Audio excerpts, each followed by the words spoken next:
সব দোষ ভাই নন্দঘোষ, সব দোষ হচ্ছে জনগণের। এদেশে নেতা এমপি মন্ত্রী কাহারও কোনো দোষ নাই। নেতার ভাইপো, এমপির ভাইপো, এমপির ভাইগনা, এদের কোনো দোষ নেই। সব দোষ হচ্ছে আমাদের।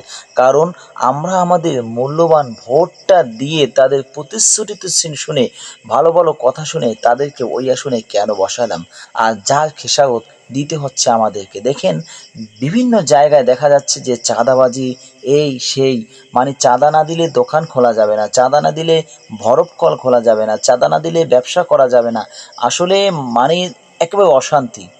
আর যখনই তারা নেতা হয়েছে আমাদের ভোটে, তখনই দেখেন তাদের চেলাপেলারা কীভাবে মানে একেবারে ধর্ষণে, কীভাবে গুম খুনে, কীভাবে মারামারি, কীভাবে মানে তারা একেবারে মেতে উঠেছে।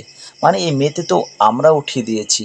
তাই বললাম যে সব দোষ আমাদের, আর এই খেসারত তো আমাদেরই দিতে হবে। আর সব বিষয়ে খেসারত আমরাই দিব। চালিয়ে যান।